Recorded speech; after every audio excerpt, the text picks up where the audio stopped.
तरुण तुलसी माला कंधरं कंजनेत्रं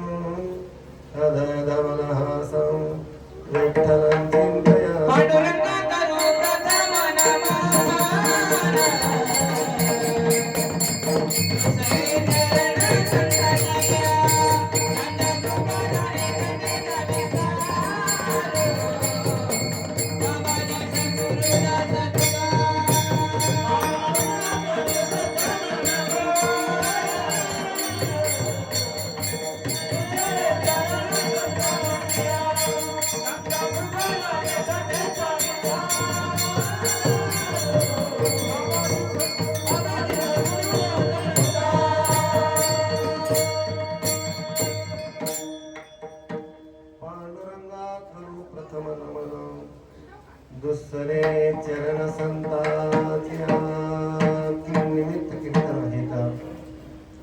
कैलासवासी ॲडव्होकेट पूजा सुनीता वसंतराव मुंडे यांच्या तृतीय पुण्यस्मरणार्थ कीर्तन आहे. गेल्या 7 दिवसापासून या ठिकाणी अखंड हरिनाम सप्ताह आरंभ झालेला आहे आणि त्या अंतर्गत ज्ञानेश्वरी पारायण कथा, श्रीमद भागवत कथा, ज्ञान यज्ञ या ठिकाणी कालच संपन्न झालेला आहे आणि या सप्ताहाच्या परिपूर्णतेसाठी आज काल्याचं कीर्तन आहे. ठरा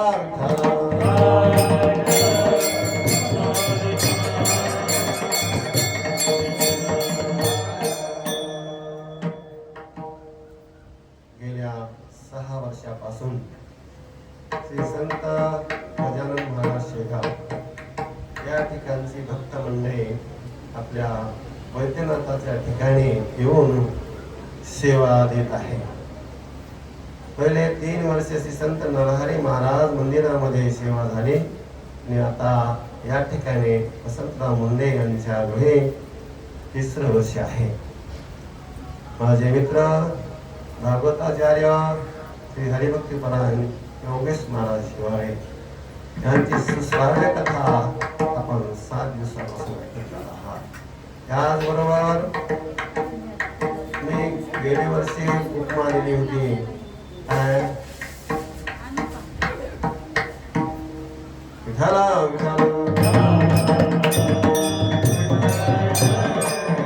अकबराच्या दरबारामध्ये तानसेन नावाचे गायक होते. त्यांनी जर संध्याकाळी राग दीप राग आळविला ना तर दिवे लागायचे. अगदी तशाच प्रकारचे मला वाटतं उमेश पुरी म्हणजे त्यांचे चावतार आहेत.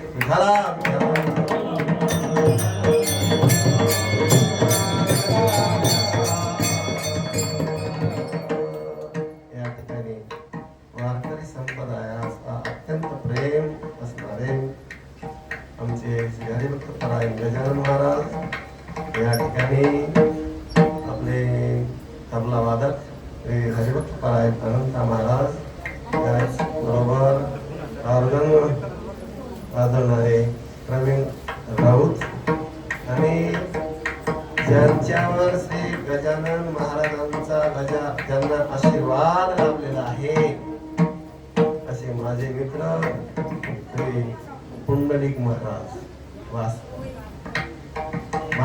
मास्तर यांचे सुपुत्र आदित्य ज्यांनी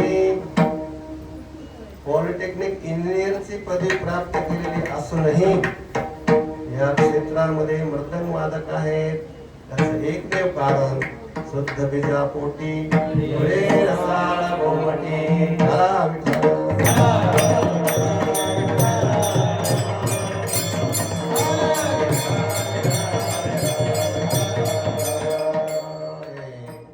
भक्तगण गजानन महाराजांचे भक्त या ठिकाणी येणं म्हणजे गंगा आली अमावरी संत पावले साजरी.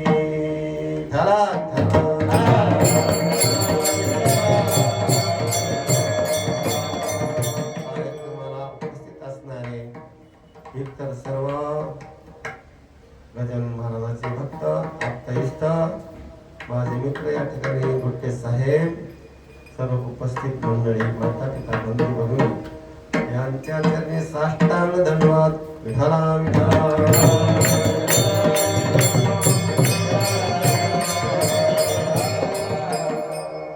आज कार्याचा प्रसंग आहे.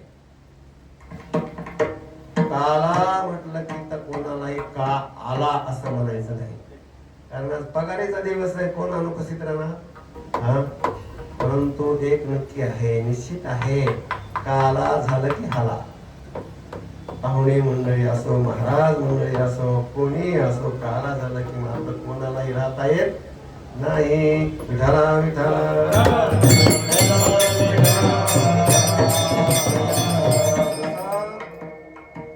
भारत देश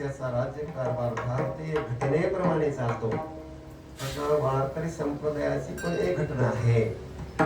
सत्ता लहान असो की मोठा असो, त्याची परिपूर्णता एक कार्याच्या कीर्तनाने झाली पाहिजे. कितीही मोठं मंदिर बांधा, त्यावर जोपर्यंत कळस चढवला जात नाही तोपर्यंत त्या मंदिराची परिपूर्णता होत नाही. देवळाच्या कामा कळसो गंगेचे सिंधू प्रवेशू स्वर्ण शुद्धी कसू 16 वाजैसा गंगा सागराला मिळाल्याशिवाय गंगेची परिपूर्णता होत नाही. तद्वत भागवत ज्ञान येते रूपी गंगा कृष्ण चरित्राला मिळाल्याशिवाय परिपूर्ण कसे होणार. म्हणून कीर्तन विठाला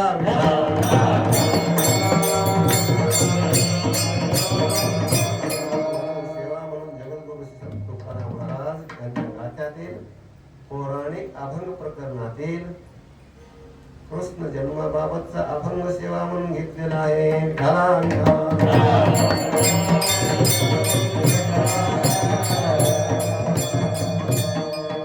संप्रदायामध्ये कालानुरूपी नामाची दही आहे आणि प्रेमाची दही एकत्र अधिक काला होतो. परंतु नुसतं नाम म्हणजे काला नाही, नुसतं प्रेम म्हणजे काला, नुसतं नाम नुसतं प्रेम म्हणजे काला नाही. नामासाठी प्रेम, प्रेमासाठी नामाची आवश्यकता असते.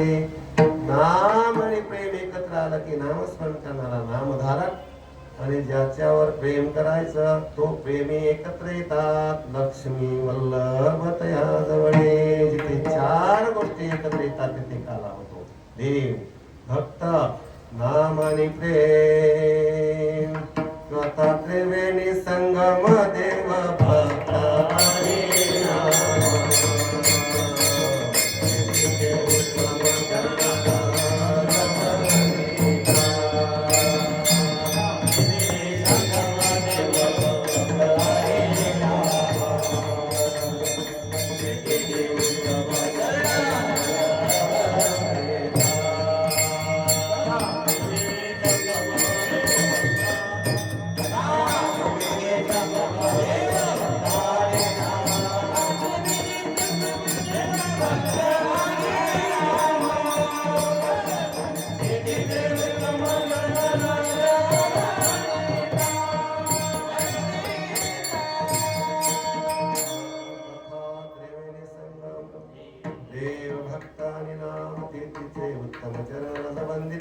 देव भक्त नाम आहे, परंतु प्रेम नसेल तो उपयोग नाही. बिना प्रेम रिझे नहीं तुलसी नंद किशोर. राम राम तो सब कोई कहे ठाकुर और चोर. बिना प्रेम रिझे नहीं तुलसी नंद किशोर. म्हणून प्रेम त्या ठिकाणी आवश्यक आहे. काला म्हणजे प्रसाद, काला म्हणजे जीवन. मग याला महत्व काल कारण देणारा प्रत्यक्ष देव आहे म्हणून प्रसाद देतो.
प्रसाद देतो पंढरीनाथ. घ्या रे दैवात आम्हा देतो पंढरीनाथ.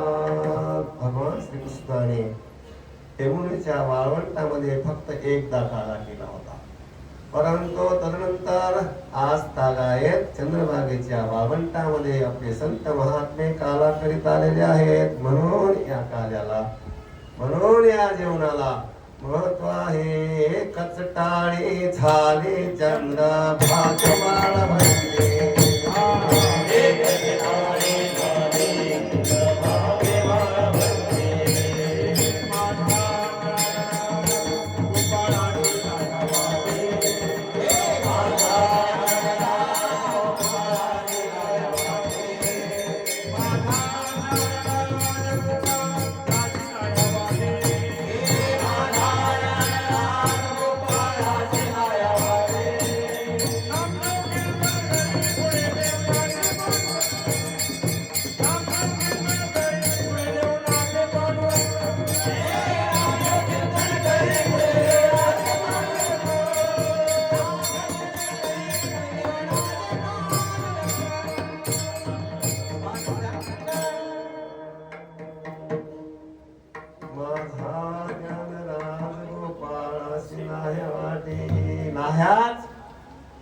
संतांच्या हाताचा जेव्हा स्पर्श होतो तेव्हा त्याचा प्रसाद म्हणतो ना.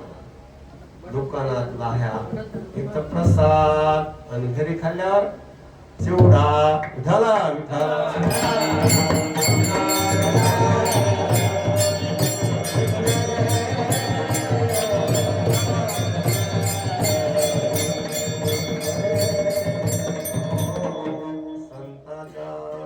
देवाच्या संगतीत मिळणारा हा प्रसाद.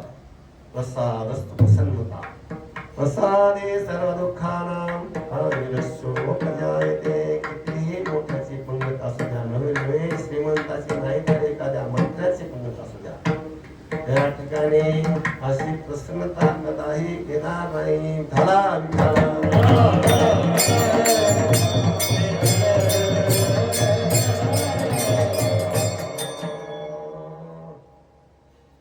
एरवी कोणताही अभंग सेवा म्हणून घेतला तरी चालतो, परंतु आजच्या या दिवशी महाराजांना स्वतंत्रता नसते.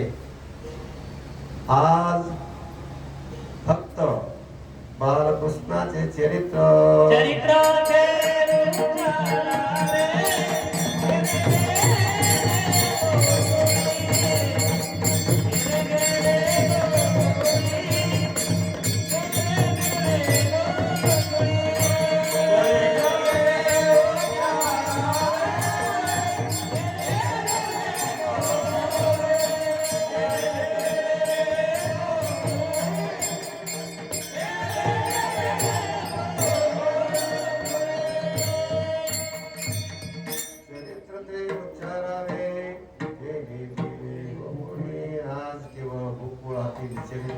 वर्णन झालं पाहिजे. दंड काय महाराजाच्या कीर्तनात आम्ही महाराज लोक प्रत्येक काल्याच्या कीर्तनात हे प्रमाण घेतो, परंतु ते प्रमाणापुरतच प्रमाण, नंतर दुसरंच वर्णन करून चालू राहते. महाराज चरित्र कुठं हात जातं पत्ताही नाही महाराज. मग तिथं विनोद वगैरे. देवाचे चरित्र नाठवे सर्वथा, विनोदाची कथा गोडवाने.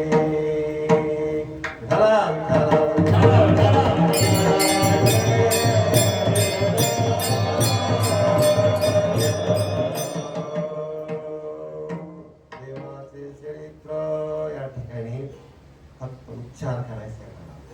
आचरण जमणार नाही, कारण आपण जीव लोक आहोत, जीव आहोत आपण. आपली मजल तेपर्यंत मजल जाणार नाही.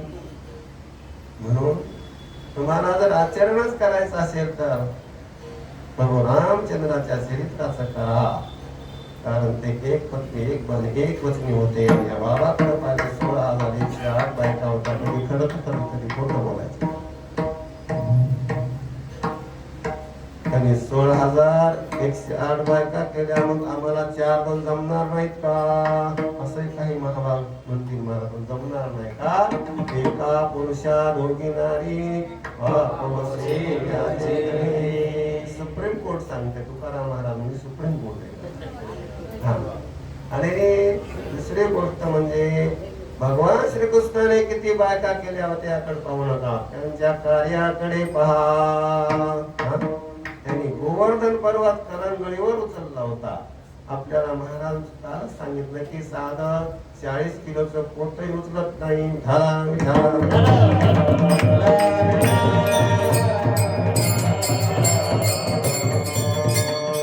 त्यांनी 12 गावाकडे गेला होता. आपल्याला साधी पेटलेली उत्पत्ती विकायला नाही. कालिया नागाच्या फडीवर नृत्य केले होते. आपल्याला सहज चालता चालता अचानक मेलेला साप रस्त्यात दिसला तर थरकाप उठतो महाराज. म्हणून न देव चरितम आचरे विठला विठला.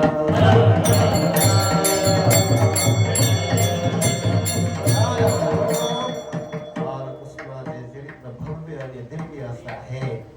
सांगायचं म्हणजे या चरित्राला जन्माच्या अगोदरच आरंभ झाला होता.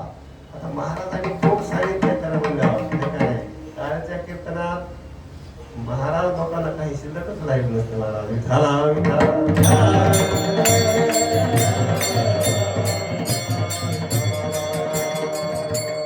पापीचे अभक्त दैत्य ते मातले धरणीशी वरे राजाचे वस्तवते करते धर्मापाशी जाय नेतेवाय डोळे सांगतसे मुळीला धर्म अधर्म झाला पार संसदेना भार मजाता ब्रह्मा इंद्राणी बरोबर शिव सारी वर्षिरा नामा म्हणे आता करतील होते सावधान चित्ते परिसावे आकाशीचे पाणी सांगे सकळाशी तळमळ मानसी करू नका देवकीच्या पुण्य येईल भगवान रक्षेल ब्राह्मण काही भक्त.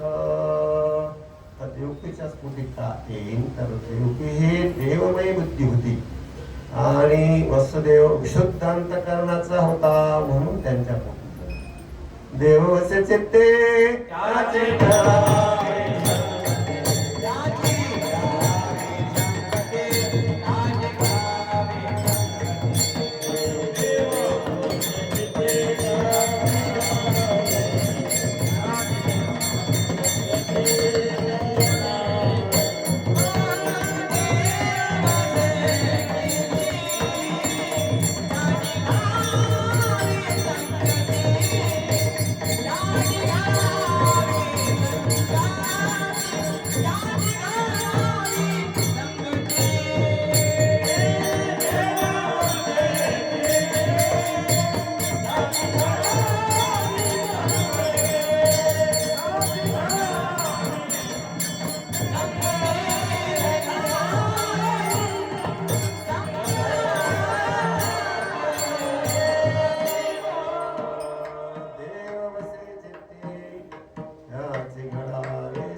देव असतो त्याची संग देवाला फार आवडते.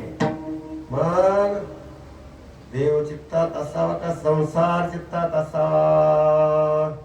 तुम्ही म्हणाल मग संसार करावा का नाही. महाराज म्हणता सुखे करावा संसार परिणसंडारे दोन्ही मार. एक पाय संसारात ठेवा दुसरा पाय परमार्थात ठेवा आणि सुखानं नागरस्थाश्रम मध्ये घाला.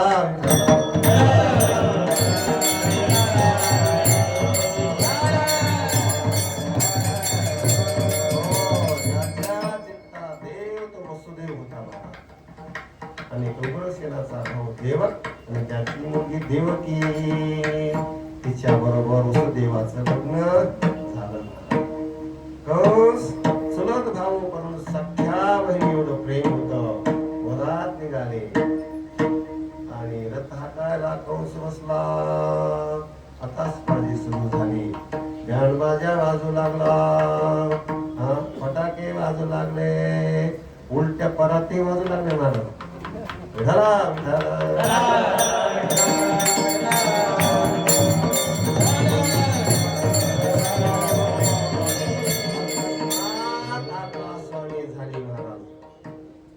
काय होते. देव के तेरे बहन नहीं है लेकिन तेरे काल की जननी है. आकाशवाणी झाली. परंतु ही आकाशवाणी म्हणजे कंसाला प्रथम नोटीस होती मला. परंतु त्याकडे कंसानं लक्ष दिलं नाही. योगेश महाराज आपल्याला नोटीस आहे आता सर्वांना आपण लक्ष देतो. कानामागचे केस पांढरे होणे पहिली नोटीस आहे. डोळ्याला चष्मा लागणे गुडघे मिठापुटीला येणे नोटीसच आहेत. आपण तरी कुठं लक्ष देतो. धन्य तो परीक्षित राजा प्रथम नोटीस आली, 7व्या दिवशी तक्षक ध्वंस करणार आहे. राज्याचा त्याग केला. गंगा नदीवर आले त्या ठिकाणी आणि गुरु भेटले आणि जीवन धन्य झालं.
मानसिक क्रोधावला घेऊनिया खड्ग मारावया धावला. आता तो धरला वसुदेव. अरे वेडा की कुळा, स्त्री हत्या करणं महापाप आहे. आणि जो जन्माला येतो केव्हा केव्हा जातो तो पापाचा धनी होतो. तुला 8वा देवकीचा पुत्र मारणार आहे ना, आम्हाला जेवढे काही मुलबाळ होतील तेवढे तुझ्या स्वाधीन करतो. मग तर झाला. देव तुला मारणारच नाही. पटली कंसाला. परंतु वसुदेव देवकीच्या हातात पायात बेड्या ठोकल्या. म्हणाल बंदीखान्यात टाकलं. पहिला मुलगा कीर्तिमान जन्माला आला. ठरल्याप्रमाणे सुपूर्द केला कंसाकडे. त्या बाळाला न्याहाळला. त्याला दया निर्माण झाली. महाराज मुलगा एवढा छोटासा मला काय मारणार. लगेच परत दिला. आकाशातील देव घाबरले. आता कंसाचं माप कसं भरणार. आता देवाचं मन म्हणजे नारद आहे. महाराज लगेच नारद देव ठमकले. नारायण नारायण नारायण. अरे देव मायाई आहे. उलट मोज 8 पासून पहिल्यापर्यंत पहिला 8वा होऊ शकतो असा बुद्धिभ्रम केला आणि निघून गेले. महाराज पुण्यसारा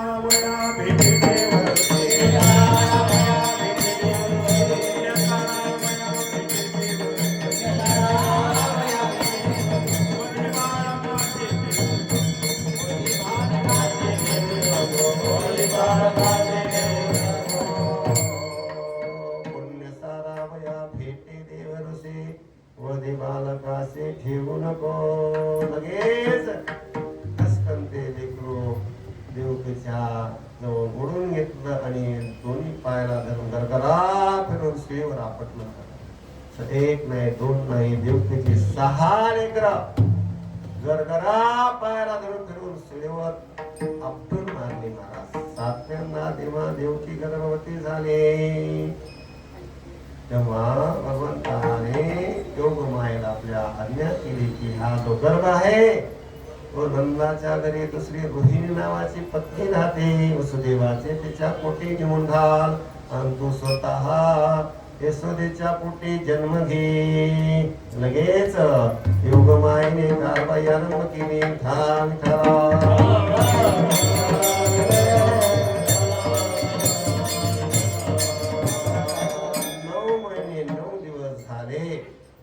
परंतु गर्भ काही बाहेर येत नाही. कंसाला वाटलं बहुतेक हा गर्भ माझ्या धाकाने भीतीने जिरून गेला असावा. आता गर्भ कुठं जिरून जातो का मला. परंतु मूर्ख लोक काय कल्पना करतील काही सांगता येत नाही. माझ्या धाकानं गर्भ जिरून गेला असावा. आता 8वा येणार 8वा येणार. सर्वांना सांगितलं डोळ्यात तेल घालून जपा. 8वा येणार. एके दिवशी काय झालं, मध्यरात्रीची वेळ. एक दिव्य अशी 16 आणि ज्योत त्या बंदीखान्यात प्रगट झाली आणि त्या ज्योतीने वसुदेवाच्या चित्तात प्रवेश केला. तेव्हा वसुदेवाचे तेज सूर्यासारखे तळपू लागले. त्याकडे पाहून देवकी आकर्षित झाले आणि मग ते तेज वसुदेवाच्या शरीरातून निघून देवकीच्या चित्तात प्रविष्ट झाले. तेव्हा देवकीचे तेज दिसे जैसा सूर्य अशा प्रकारे झालं. देवालाही आनंद झाला. देवालाही जाणलं की आता निश्चित अवतार होणार आहे देवाचा. देवाने पश्चात विमानाची दाटी केली. त्या गर्भाची स्तुती करू लागले. सत्यव्रतम सत्यपरम सत्यम सत्यस्यं नियतं च सत्य सत्यस्य सत्यमृत सत्यनेत्रं दापकं तां शरणं प्रपन्नाः.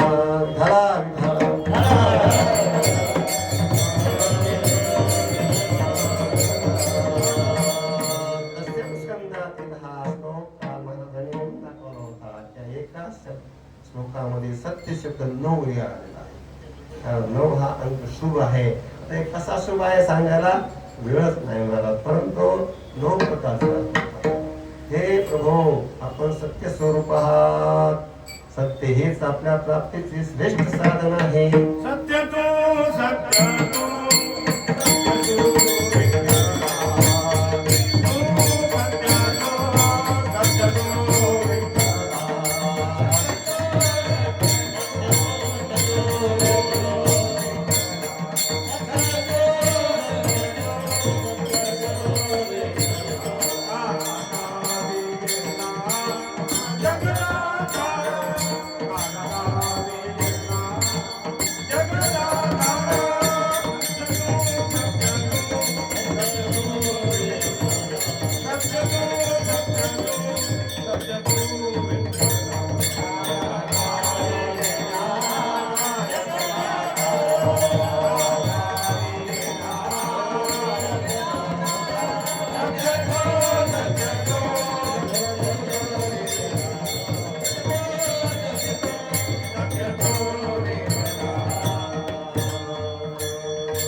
सत्य आहे भगवंत. देवा आपण भूतकाळात होता, वर्तमान काळात आहात, भविष्य काळातही राहणारच आहात. पृथ्वी आप तेज वायू आकाश या 5 भासमान सत्याचे आपणच कारण आहात आणि अंतर्यामी रूपाने त्यात विराजमान देखील आहात. एवढंच नाही तर आपणच या सर्व सृष्टीचे आधार आहात. आम्ही आपणास शरण आलेलो आहोत. अशा प्रकारे ते बालकाची स्तुती केली सर्व देवांनी. स्तुती कसले त्या देवकीच्या येणाऱ्या बालकाचे जणू का त्यांनी स्वागतच केले. स्वागतम कृष्णा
मूर्ती अवतीर्ण झाली आणि तिनेच देवकीला आनंदाला उठवलं. बाबा उठा, आई उठा. पाहतात का दिव्यमाल्यामरधरम दिव्यगंधानुलेपनम राजसकुमार मदनाचा पुतळा शिकळा लोपनिया देवकी म्हणाले अरे माझ्या पोटी तू जन्म घेणार अशी आकाशवाणी होती एकदम तू 8 वर्षाचा आणि 8वा अवतार आहे ना मी मग लहान कसा हो परंतु मी लहान होणार आहे लहान झाल्याशिवाय मला तुझं दुग्धपान करता येणार नाही मला काहीतरी सांगायचंय मी सांगितलं की मग मी लहान होतो लहान झालं की मी मला काय करा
सर्व जगाचा पिता पिता हमस्य जगतो माता धाता पिता मोहा परंतु बंदीखान्यात जन्म आणि वसुदेवाने त्याला छोट्याशा टोपलीत ठेवला आणि डोक्यावर घेतलं की एकदम हातापायाची बंधने गळून पडली तुम्हाला सांगू का ज्याला बंधन मुक्त व्हायचंय ना त्याला देवाला डोक्यावर घ्यावं लागतं आपण संसार डोक्यावर घेतो म्हणून बंधनात पडतो घाला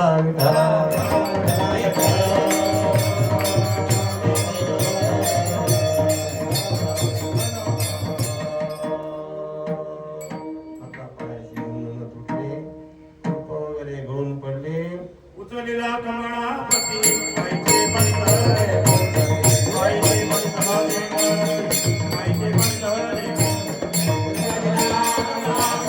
पाहिजे बंधने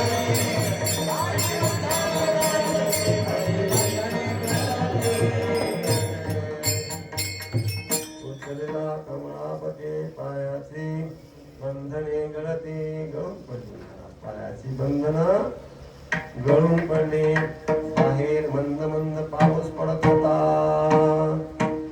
आणि मग त्या बालकाच्या डोक्यावर शेषाने फळीरूपी छत्री धरली होती मंद मंद पडे पाऊस छाया सिने करीसे यमुना नदी दुथडी वाहत होती वसुदेव महाराज त्या मध्ये उतरले हळूहळू पाणी वर चढत चढत भानवटीपर्यंत आला वसुदेव घाबरले देवाला कळच ना न सांगता तो माकळू येत्यांतर लगेच बाहेर पाय काढला अंगठा त्या पाण्याला लावला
वसुदेव सुखरूप अगदी पैलतीराला पोहोचले. हा म्हणता गोकुळ आणि मथुरेचे अंतर जवळच असल्या कारणे पोहोचले. कोणीही जाग नव्हतं. त्या ठिकाणी प्रवेश केला महालामध्ये आणि मग भल्या पहाटे आणि त्या ठिकाणी यशोदेच्या कुशीमध्ये छोटीशी बालिका खेळत होती, योगरूपी माया. त्या ठिकाणी त्या बालकृष्णाला ठेवलं आणि योगरूपी माया जी आहे ती मुलगी टोपलीत घेऊन वसुदेव निघाले. हा म्हणता मथुरेत पोहोचले. बंदीखान्यात प्रवेश केला. पुन्हा कुंक वगैरे लागले, हाता पाया पिढ्या, कारण मायाच डोक्यावर आहे. विठाला विठाला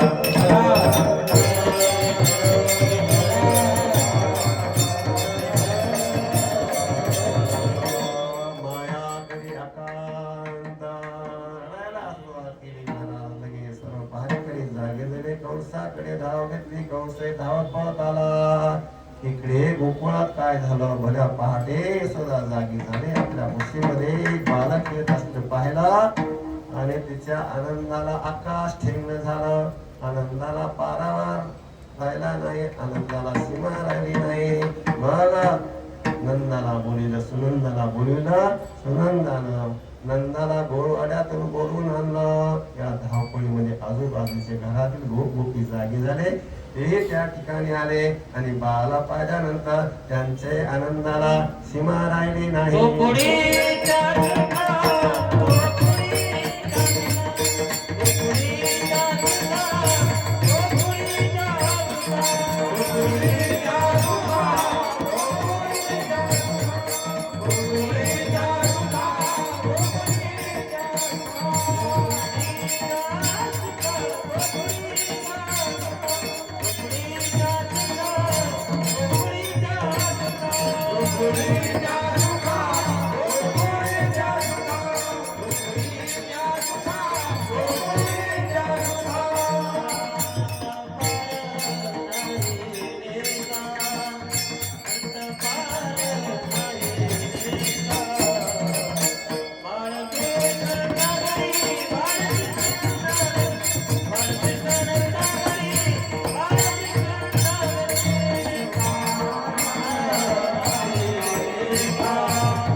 बाहेर गेले. त्यामुळे तेथे ब्रह्मज्ञानाशिवाय दुसरं काय असणार. लोकांना योग या जप तप न करता ब्रह्मज्ञान प्राप्त झालं. लोका गोकुळीच्या झाले ब्रह्मज्ञान केलिया वाचवले जपते. मग त्या ठिकाणी आनंदाला काय कमी असणार. सर्वत्र आनंद. किती सांगू मी सांगू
मोठ्याचे सादर ग ओठावरे भासरे फुलले देवा संगते कोई म्हणा गोविंद कोई म्हणा गोपाळ कानाला नावे घेते मोठ्याचे सादर ग ओठावरे भासरे फुलले देवा संगते कोई म्हणा गोविंद कोई म्हणा गोपाळ कानाला नावे घेते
तसाच आनंद या गौरीकुंज मध्ये देखील 6 दिवसापासून आपण भोगत आहोत महाराज. विठाला विठाला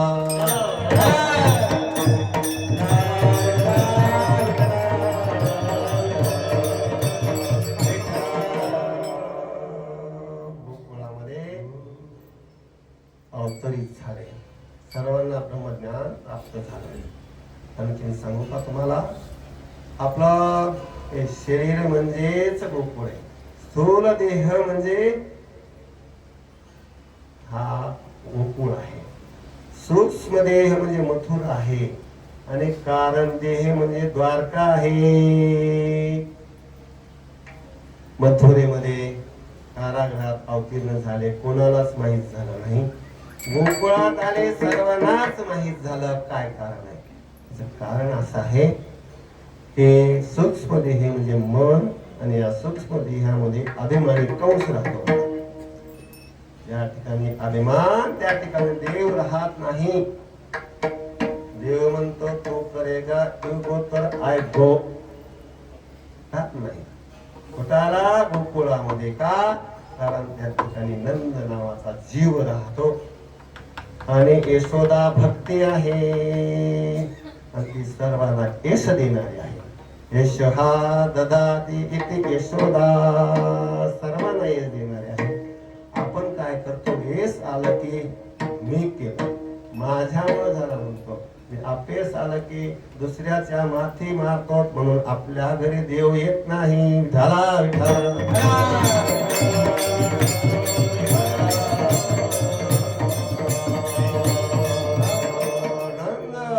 जीव हा भक्ती मार्गाने गेला असता त्याला आत्म्याची भेट झाली, म्हणून त्या ठिकाणी सुख आहे. किंबहुना सोय जीव आत्म्याची काय, हेत जे होय तया नाम सुखा. म्हणून गोकुळीच्या सुखा अंतपार नाही लेखा. विठाला विठाला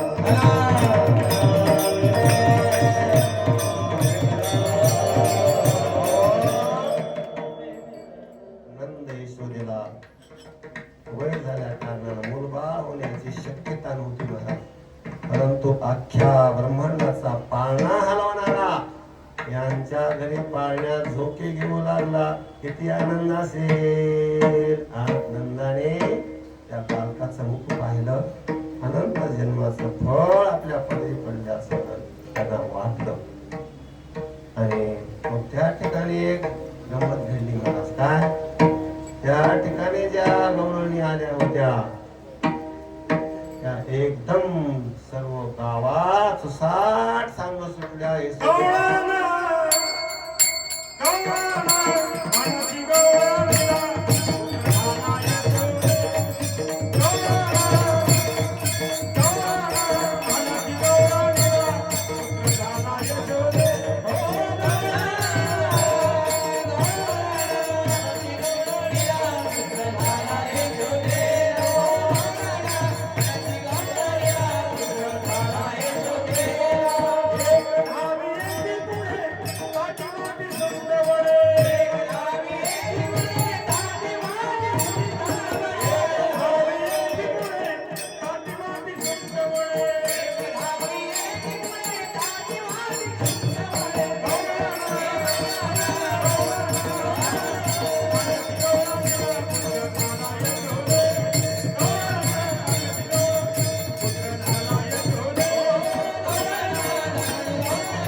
गवळणीला पुत्र झाला यशोदेवा. संपूर्ण त्या गोकुळामध्ये वार्ता पसरली.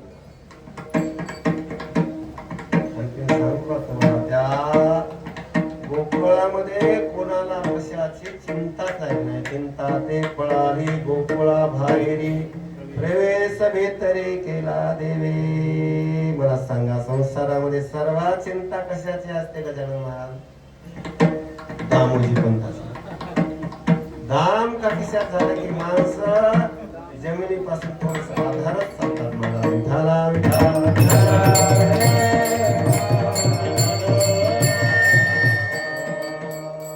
चिंता राहिली होती. घरोघरी झाला लक्ष्मीचा दैन्य दारिद्र्यास त्रास झाला.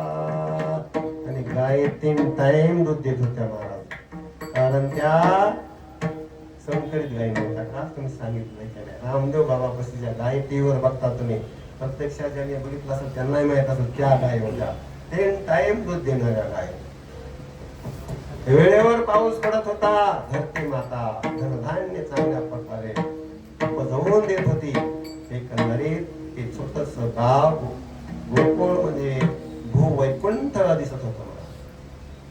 त्या ठिकाणी सुखाला अंत पार राहिला नाही. त्याचे 2च कारण. एक, बाळकृष्ण नगरी आले आणि दुसरी गोष्ट सर्वांना ब्रह्मज्ञान प्राप्त झाले. दुसऱ्या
आनंदल्या नर नारी, नर असो नारी असो, कोणत्याही वर्णाचे असो, कोणत्याही धर्माचे असो, लहान असो मोठा असो, स्त्री असो पुरुष असो, सर्वांना आनंद. कारण देवाचा आनंद हेच स्वरूप आहे. सच्चिदानंद रूपाय विश्वोत्पत्त्यादि हेतवे, म्हणून सर्वांना आनंद. जसा साखर लहानाने खाल्ली गोड, मोठ्यानं खाल्ली गोड, स्त्रीने खाल्ली गोड, पुरुषानं खाल्ली गोड, मुक्यानं खाल्ली गोड, आंधळ्यानं खाल्ली तरी गोडच आहे महाराज. प्रकाशात खाल्ली गोड, अंधारात खाल्ली गोड. का? साखरेची गोडी सारखी सकळा, थोरा मोठा बाळा धाकुटिया.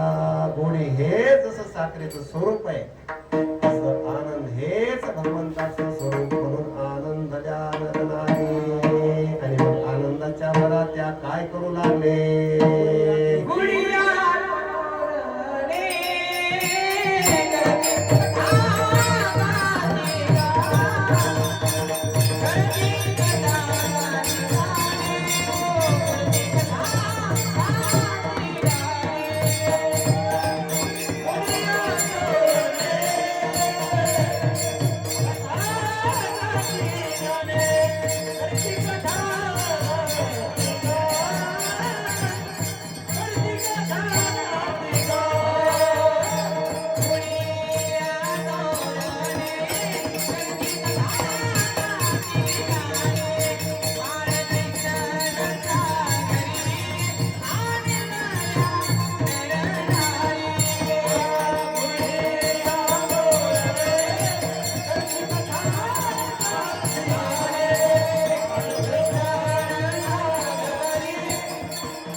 कथा गाते गाणे. सर्व गोकुळामध्ये सर्वांनी अगदी आपल्या घरासमोर सडे टाकले, रांगोळ्या काढल्या, घराला तोरण बांधले आणि प्रत्येकाने आपल्या द्वारामध्ये आनंदाचं प्रतीक म्हणून गुढ्या उभारल्या. आणि मग काय होऊ लागलं? बालकृष्णाच्या प्रत्येक लीला प्रसंगीले भगवंताचे गुणानुवाद गाऊ लागले. गोपाला गोपाला देवकी नंदन गोपाला, देवकी नंदन गोपाला, गोपाला गोपाला देवकी नंदन गोपाला,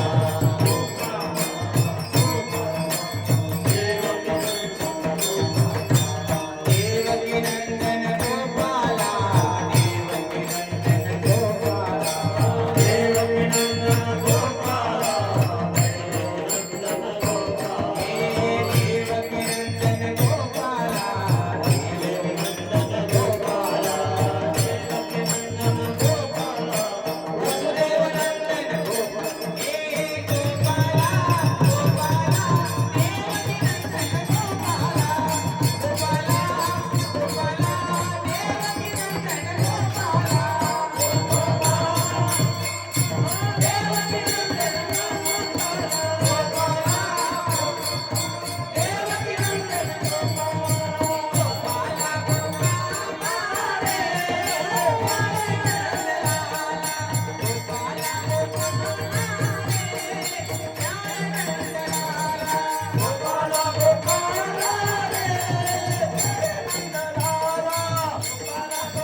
लीला प्रसंगी सर्व उपवासी आनंदाच्या भरात भगवंताचे गुणानुवाद गाऊ लागले. अशा प्रकारे गोकुळच्या लोका लाविला छंद, बैसला गोविंद त्यांचे चित्ती. सर्वांना भगवान श्रीकृष्णाने आपला छंद लावला. शेवटच्या चरणामध्ये कामने छंदे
अवकाश सांगितला.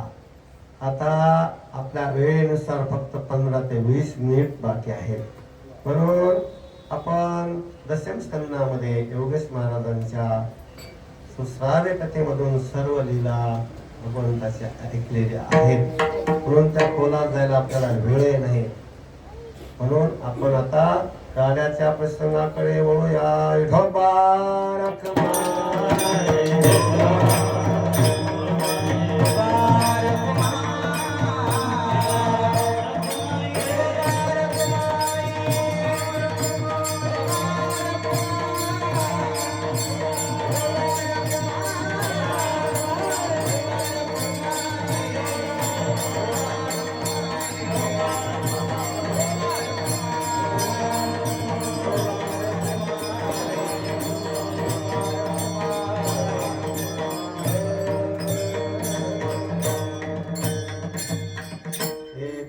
चरित्र केले नारायणे रांगता गोठणे राखिताये. दोन दशेमध्ये भगवान श्रीकृष्णाने चरित्र केले. एक गाय राखीत असताना आणि रांगत असताना. रांगत असताना काय केलं?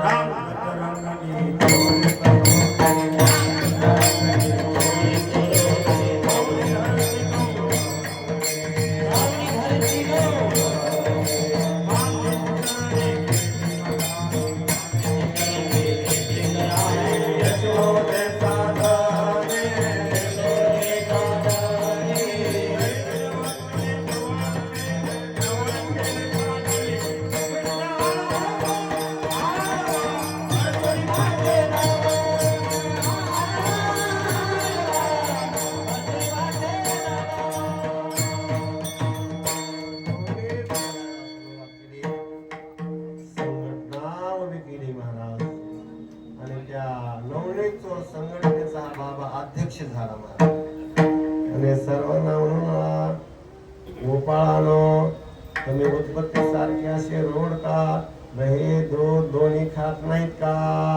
हा ते म्हणू लागले अरे कृष्णा आमच्या आया हे दही दूध दोन्ही मथुरेला नेऊन विकतात. वारे वा भारताचा माल पाकिस्तानला. म्हणून तर शत्रू सामर्थ्यशाली होत आहे. आता मी चालू देणार नाही. तुम्हाला दही दूध दोन्ही खाऊ वाटतं का? हा साईचं दही कुणाला खाऊ वाटत नाही देवा म्हणू लागले महाराज. हा मग मी तुम्हाला देतो फक्त काय करा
मागे मागे आज देतो पोट भरी पुढे म्हणाल तो बरे परंतु हळूहळू चाला कोणी कोणाशी बोला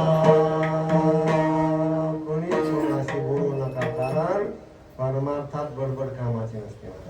अनंत वाचाळ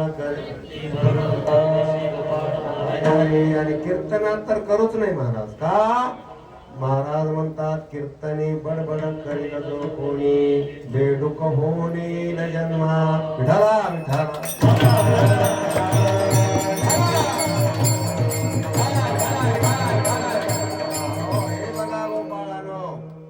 आपल्याला कोणी आमंत्रित केले नाही.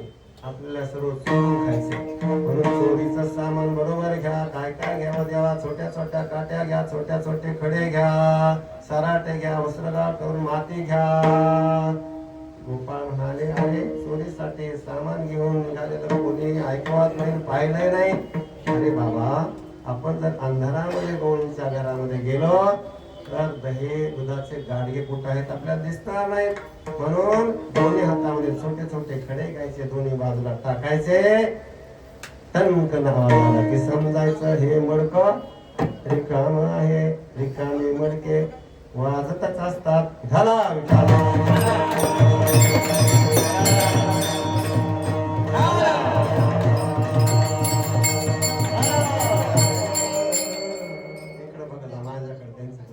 माझ्याकडे बघा खूप छान वाजवतो मुलगा. विठाला विठाला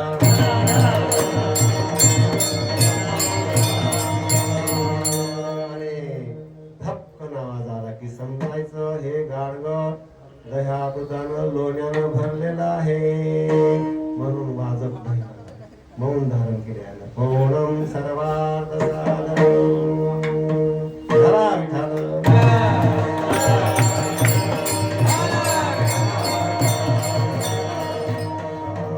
आणि छोट्या छोट्या काट्या कशाला देवा? अरे बाबा, शिंक्यावर जर उंच ठेवलं तर खालून छिद्र पाडायचं, ते पडत असलेलं दोन्ही दही वगैरे खायचं म्हणजे धन. हा, एक गोपाळ हुशार म्हणाला, गवळणीनं पाहिलं आले तर अरे मग सराटे फेकायचे. हा, त्याच्यापेक्षा गोपाळ हुशार महाराज ते म्हणाला, गवळण जर उंच टाचाची चप्पल लिहून आली तर. हा, बालकृष्ण म्हणाले, अरे वस्त्रगाळ केलेले माते त्यांच्या डोळ्यात फेकायचे, धम ठोकायचे. ढाला ढाला.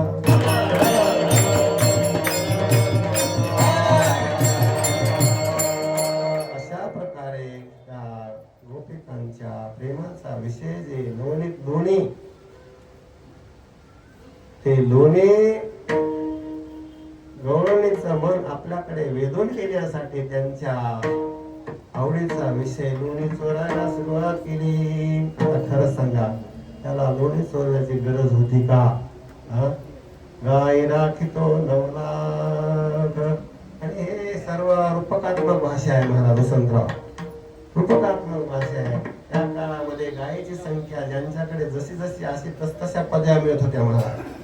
ज्याच्याकडे 9 लाख गायी त्याला नंदही पदी मिळत होती. असे नवनंद त्या ठिकाणी होते. ज्याच्याकडे 5 लाख गायी त्याला उपनंद ही पदी मिळत होती. ज्याच्याकडे 10 लाख गायी त्याला वर्षभानू पदी प्राप्त होती. वर्षभानू 6 होते महाराज, आणि वर्षभानूवर 2 होते. ज्याच्याकडे 50 लाख गायी त्याला वर्षभानूवर अशी पदी प्राप्त होती. आणि या बाबाचा बाप नंद त्याच्याकडे 1 कोट गायी होता. ज्याच्याकडे 1 कोट गायी त्याला महानंद ही पदी मिळत होती महाराज. असं गर्ग संहिता गोलोकखंड 4 मध्ये वर्णन आलेलं आहे. ढाला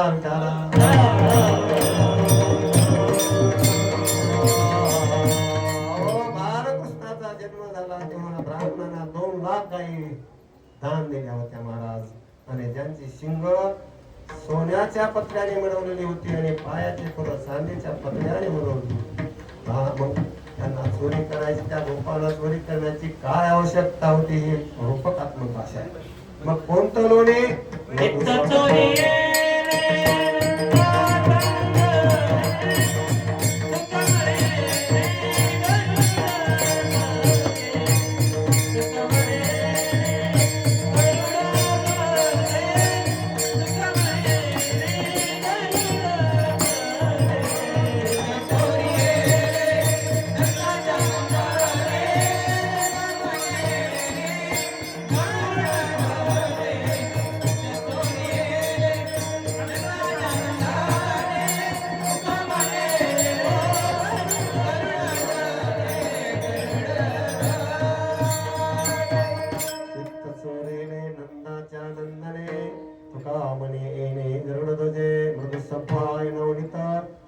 सज्जनाचे चित्त भक्ती करता करता भक्ताचे चित्त लोण्याप्रमाणे आत बाहेर मोह होतोस.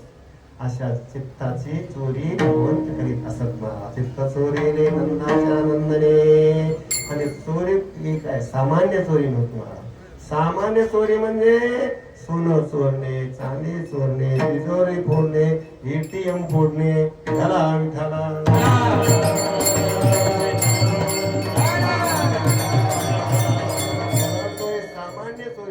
सामान्य चोरी होती, अध्यात्म चोरी होती. चोरी करू नये देव सापडत नसे.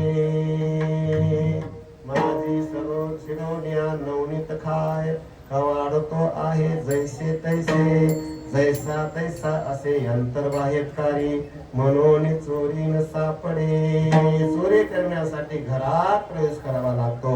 आणि हा बाबा तर सर्वांच्या घरामध्ये हृदयरूपी घरामध्येच आहे. सर्वस्यच्या हमधि संनिष्ठो मत्तस्या मोहानंदा एरवी सर्वांचे हृदयेसी. मी अमुका आहे ऐसी बुद्धिस्पुरे आहार निसिते वस्तुगामी. म्हणून कुठून खिडकीतून दरवाजातून येण्याचा संभवच नसल्या कारणाने चोरी करून तो कसा सापडणार? विठाला विठाला.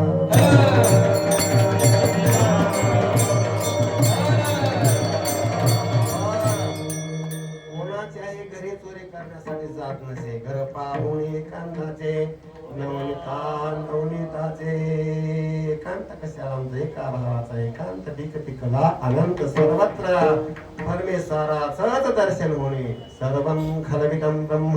व्यापक भाव ज्याच्या ठिकाणी असतो त्या ठिकाणी नवविधा भक्ती असते.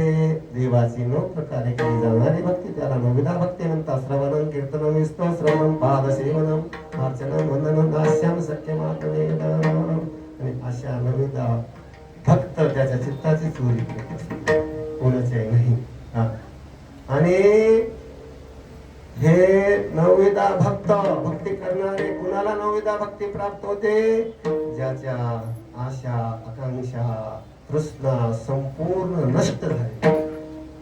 नवविधा भक्ती तयासी फावली वासना निमाली सकळ ज्याची. अशा नवविधा प्राप्त भक्ताच्या चित्ताची चोरी करत असत. विठाला विठाला.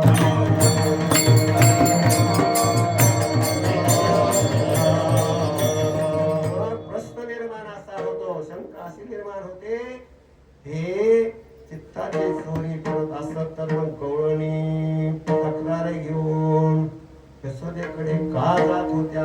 वेळ लागलं होतं का? खरोखरच त्यांना वेळ लागलं होतं. हर्ष येते ती कृष्ण, हा कृष्णाचं आकर्षण होतं. कृष्ण दिसण्याचा झाला. कृष्णाला पाहण्यासाठी काहीतरी बहाणे करायच्या आणि मग यशोदेच्या वाड्याकडे धाव घ्यायच्या.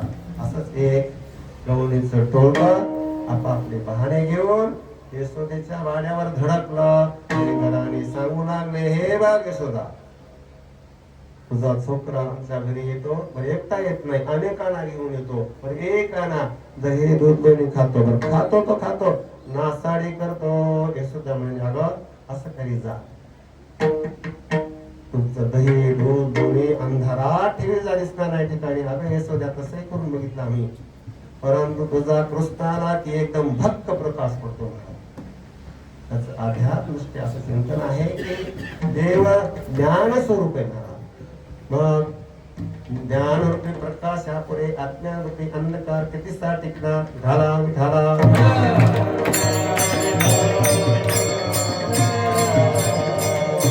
दुसऱ्या गवळणीने तशीच तक्रार केली. तिला सांगितलं, अगं ज्याच्या घरी दूधच नाही दहीच नाही अशाच्या घरी नेऊन ठेवू जा ना. ते म्हणाले, अगं यशोदा मैया तसंही करून बघितलं, दुसऱ्याच्या घरी सगळं नेऊन ठेवलं. असं केलं की मग तो गोपाळ सह येतो आणि काहीच खायला नाही मिळालं की म्हणतो, पोरानो गोपाळानो, आपण चुकून मसन वाट्यात आलेलो आहोत. विठाला विठाला.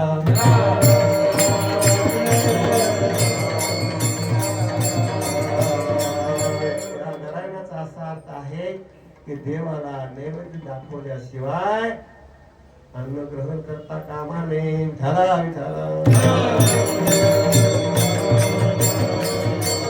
तिसरे गवळ म्हणाले, मी सकाळी सकाळी अष्टदळ रांगोळी काढत होती म्हणून तुझा काना आला आणि लघुशंका केली, आपलेच अष्टदळ त्यावर काढले, रांगोळी काढली. त्या घराण्याचा अध्यात्म असा अर्थ आहे की अष्टांग मार्गाच्या नादी जाऊ नका.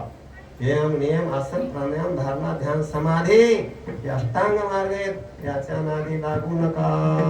योगाची या वाटा जे निघाले गा सुटा, या दुःखाचा जे वाटा भागाला. मग काय करा? भक्ती पंथा बहु सोमा.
माईच्या तक्रारी ऐकून यशोदा त्रस्त झाले आणि म्हणाले, हे बघ काना, उद्या घरी राहू नको, गोपाळा बरोबर गाई घेऊन वनात चालायला जा. गोधने गोधने गोधने गोधने तारावया जातो तारावया जातो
आईच्या आज्ञेचं पालन म्हणून दुसऱ्या दिवशी सकाळी गोपाळा बरोबर गाई घेऊन यमुनेच्या तीरावर गेले. त्या ठिकाणी गाई चरून येऊन बसल्या की मग या ठिकाणी खेळ खेळायचे. हमामा होतो तो पेटू दांडो, आपणही खेळ खेळतो महाराज, पण त्रिगुणात्मक खेळ खेळतो, सत्व रज तमात्मक राहून खेळ खेळतो. परंतु यांचा चौगुणा खेळ होता, गुणातीत होऊन हे खेळत होते महाराज. खेळ याचा अध्यात्म अर्थ असा आहे की तुम्ही प्रपंचाचा मोह, प्रपंचावर स्नेह सोडणे या खेळ म्हणतात महाराज. जोपर्यंत प्रपंचाचा भार खांद्यावर आहे तोपर्यंत भगवंताचं सुख प्राप्त होत नाही. गोपाळ खेळून खेळून दमले आणि म्हणाले, आमच्या पोटात कावळे ओरडत आहे.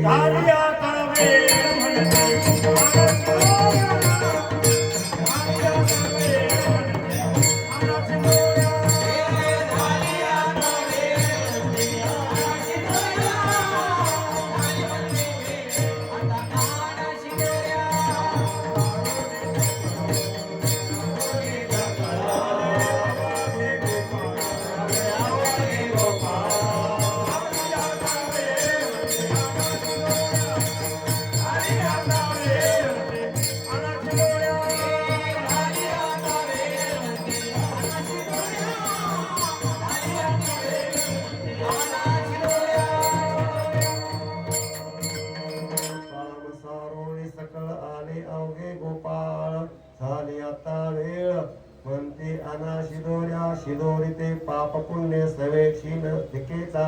गोपाळाची शिदोरी पाप पुण्य मिश्रित होती आणि भगवंताची शिदोरी शुद्ध सत्वात्मक गुणी होती. म्हणून देव म्हणाले, माझे आहे तैसे पाहे, नाही तरी घरा जाये, सोरोनिया माये नवनीता नावे. त्या गोपाळामध्ये ज्ञानेश्वर मला, तुकाराम महाराजांसारखे काही गोप होते. ते म्हणाले, देवा तू कोणाला घरी जायला सांगतोस, तुझ्याशिवाय आम्हाला कोणतं घर आहे. तुका म्हणे घरी माझे कोणी नाही हरी, नका करो दुरी मज पाया वेगळे.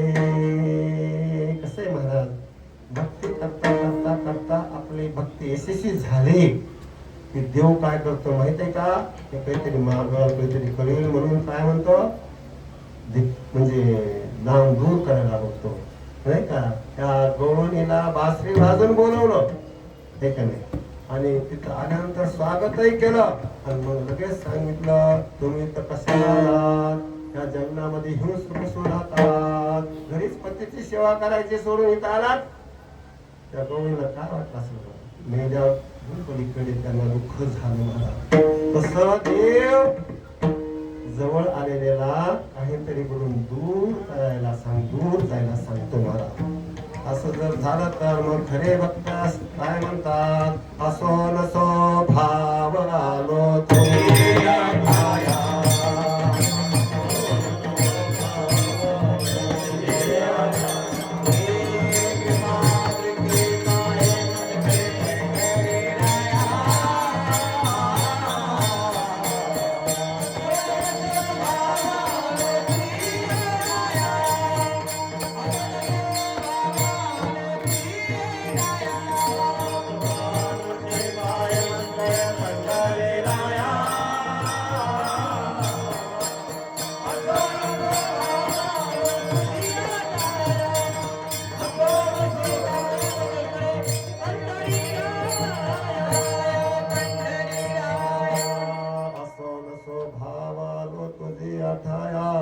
कृपा दृष्टी पाहे कडे पंढरीराया. तसंच त्या गवळी म्हणाल्या, तुझी आज्ञा आहे ना, तुझ्या आज्ञेप्रमाणे घरी जायला आम्ही पतीची सेवा करतो. पण पतीची सेवा केल्यावर तुम्हाला काय मिळणार? कृष्ण म्हणाला, तुम्हाला देव मिळेल. मग गोपिका म्हणा, तू कोण आहे सांग. हा, मग देव निरुत्तर झाले. आणि मग म्हणू लागले, अरे तुम्हाला जायला सांगत नाही. हा, मग देव ठप आहे तर भक्त महाटके महाराज गाठी पडले ठका ठका त्याचे वरून जाणे चुका. मग संत मंडळी गोपी म्हणाले, तुझ्या शिदोरीमध्ये आमच्या शिदोऱ्या मिसळून घे. हा, मग सर्वांच्या शुद्ध होती महाराज. देवाने तसंच केलं, सर्वांच्या शिदोऱ्या एकत्र केल्या, काढून काढून काला केला. एकाच्या कैवाणी भूताचे कोणी सर्वांना बोलाकार पाठीत बसवलं. महाराजांनी सांगावर केले, विभ्रत्वेनुम जठरपतयोः शृंगवेत्रेच कक्षे वामे पादो वसनं कवलं तत्फलानि मुनीषो.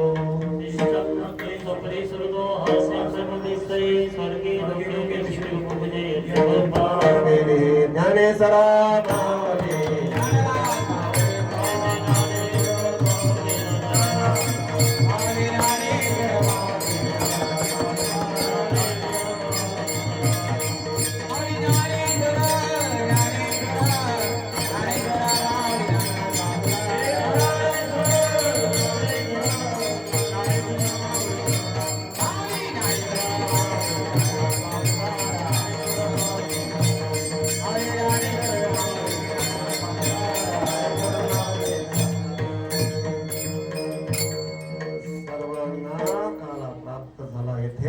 सर्वांनी खाला. सर्वच म्हणू लागले की ते खाल्लं तर तृप्तताच होत नाही. त्याचं तात्पर्य असं की भगवान श्रीकृष्णाने सर्व गोपाळांच्या वृत्ती आपल्या स्वरूपामध्ये मिसळून घेतला. त्यामुळे त्यांना अपार असे सुख भोगायला मिळाले. अशा प्रकारे जीव ब्रह्म ऐक्य स्थिती प्राप्त होणे याला काला म्हणतात.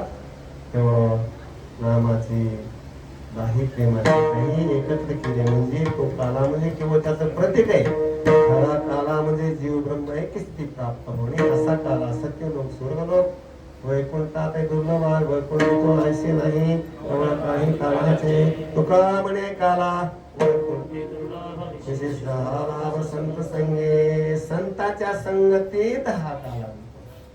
संताच्या संगतीमध्ये त्यांचा उपदेश ऐकून ऐकून जीव ब्रह्म ऐक्य स्थिती प्राप्त होते. म्हणून सर्व वारकरी संतांना सांगतो की तुम्ही संताची संगत करा. मग आपण का करू नये, संत संग धरा तुम्ही हरी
उठा उठा जागा पाठी भयाले मोठे पंढरी वाचून तुझ्या ठाव नाही कोठे.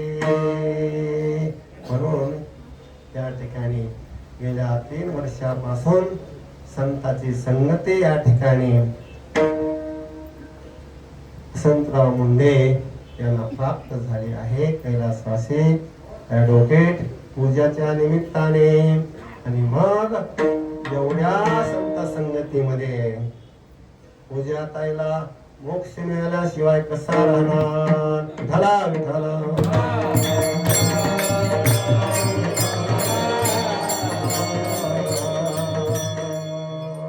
भागवत कथा प्रयोजनच नाही मोक्ष शेवटी. महाराजांनी शेवटी सांगितलं काय. परीक्षित राजाला 7 दिवस कथा सांगितली आणि देवजी म्हणाले हे बघ परीक्षिता तुला आता शेवटचा प्रश्न विचारतो तू मरणार का. परीक्षित राजा म्हणाला मी जन्मलोच नाही तर मरणार कसा. विठला विठला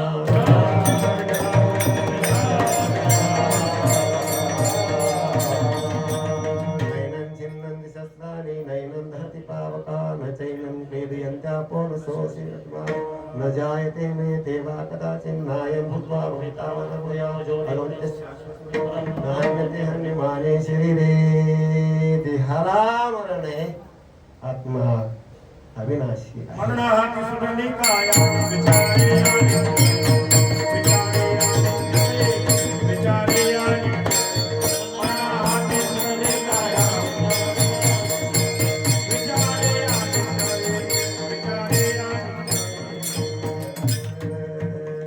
परीक्षिताला सुखदेवजींनी सांगितलं मी आहे तोपर्यंत तक्षक येणार नाही. मी आता निघून जातो. वसुदेवजी निघून गेले आणि त्यांनी समाधिस्थ झाले. आणि मग त्या परीक्षिताचा आत्मा बाहेर निघून भगवंताच्या आत्म्यामध्ये विलीन झाला. आणि केवळ तक्षकाने मृतदेहालाच दंश केला आणि तो देह धडधडा जळून गेला. आकाशातून पुष्पवृष्टी झाली. झाला विठाला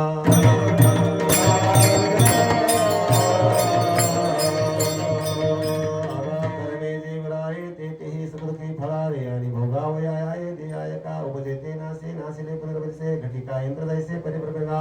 या न्यायाने पूजाला निश्चितच कुठेतरी चांगल्या योनीमध्ये जन्म प्राप्त झालेला असेल यात काही संशय नाही. आणि या भागवत कथेमुळे त्याचा निश्चित उद्धार झालेला असावा.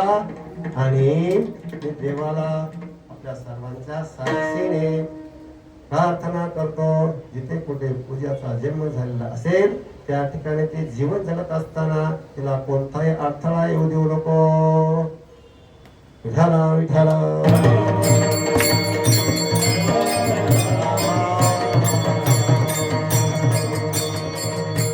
अशा प्रकारे गेल्या 7 दिवसापासून इथं आनंद होता. आता उद्या मात्र इथं सुखसुखाट दिसतात. आम्हाला कर्मता नाही मिळाला परंतु आम्ही निश्चितच कोणत्या तरी निमित्तानं तुमची निश्चितच पत्ता ठेवू. विठाला विठाला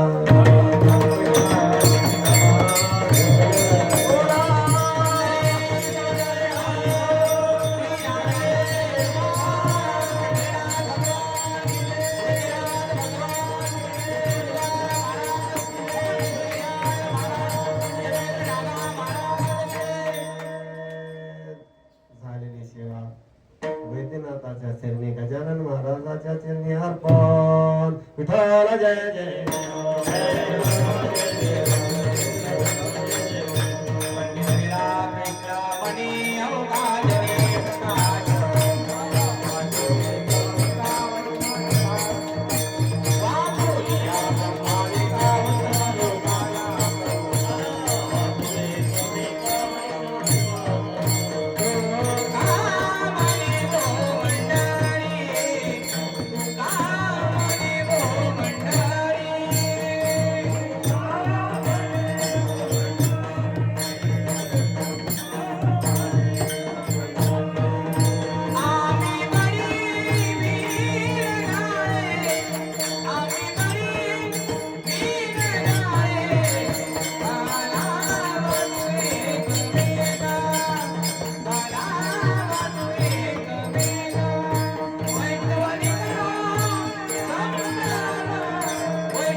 हा, जेवण केल्याशिवाय महाप्रसाद घेतल्याशिवाय कोणी जाऊ नका. महाप्रसाद तयार आहे.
आदू त्या पत्रिका घेऊन ये बरं आपल्या तीर्थयात्रा पत्रिका घेऊन ये आलो तीर्थयात्रा पत्रिका घेऊन ये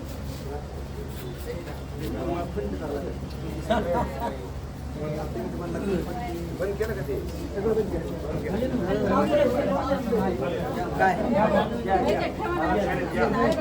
ते नाही बंद केलं ना